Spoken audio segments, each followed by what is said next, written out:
আমার মেয়ে অনেকদিন থেকে বলছিল যে মামুনি চিকেন ফ্রাই খাবো, অনেকদিন থেকে তুমি চিকেন ফ্রাই বানিয়ে দাও না। তো ওকে বলছিলাম যে দিব কোনো একদিন, কিন্তু সকাল থেকে বিভিন্ন কাজ করে দুপুরে রান্না বান্না করে খাওয়া দাওয়া শেষে যেই ভাবছে যে একটু রেস্ট করব, ও তখনই খুব বায়না করলো যে আমাকে আজকে এখনই বানিয়ে দাও। তো কি আর করার, মেয়ের আবদার বলে কথা।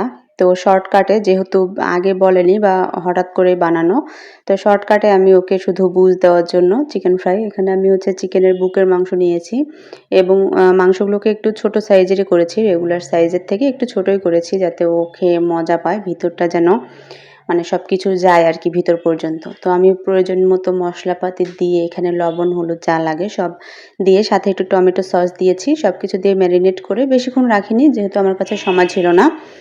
তো 15-20 মিনিটের মতো রেখেছিলাম। আর এরপরে এখন আমি ভাজতে চলে আসলাম। আর এদিকে যতক্ষণ পর্যন্ত ভাজা হচ্ছিল না বা রেডি করে দিচ্ছিলাম না, ও শুধু আমার পিছনই ঘুরছিল।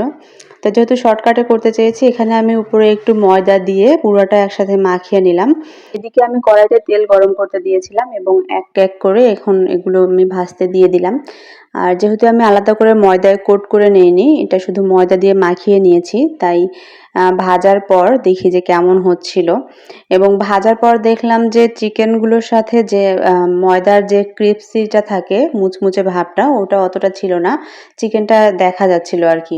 তো কয়েক পিস আমি এভাবে দেওয়ার পর যখন দেখলাম যে এরকম হচ্ছে, তারপরে বাকি যে কয় পিস ছিল ওগুলো কিন্তু আমি ময়দায় কোট করে, ডাবল কোট করে, যেভাবে আর কি রেগুলার করা হয় চিকেন ফ্রাই, তো সেভাবে কিন্তু দিয়েছিলাম। তো এই যে আমার এগুলো ভাজতে ভাজতে এদিকে আকাশ হঠাৎ করে খারাপ করে আসলো এবং দেখতেছি ঝুম বৃষ্টি, বাহিরে বৃষ্টি ভিতরে চিকেন ফ্রাই, ব্যাপারটা কিন্তু দারুণ ছিল।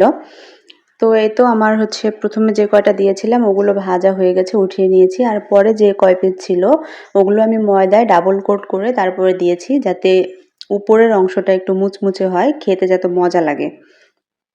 তো আমি এভাবে সবগুলোই এক করে ভেজে নিচ্ছিলাম। আর চিকেন ফ্রাই জিনিসটা আমাদের বাসার সবারই অনেক পছন্দ। তারপরেও যেহেতু আজকে হঠাৎ করে বা অল্প সময়ের মধ্যে করা, বেশি করা হয়নি, অল্পই করা হয়েছিল মেয়ের জন্য। এগুলো ধীরে ধীরে অল্প আঁচে ভাজতে হবে, কারণ বেশি আঁচ দিলে দেখা যাবে উপরটা পুড়ে যাবে, ভিতরে চিকেনটা সিদ্ধ হবে না। তো এই তো আমার চিকেন ফ্রাই রেডি। খেতে কিন্তু অনেক মজা হয়েছিল। আল্লাহ হাফেজ।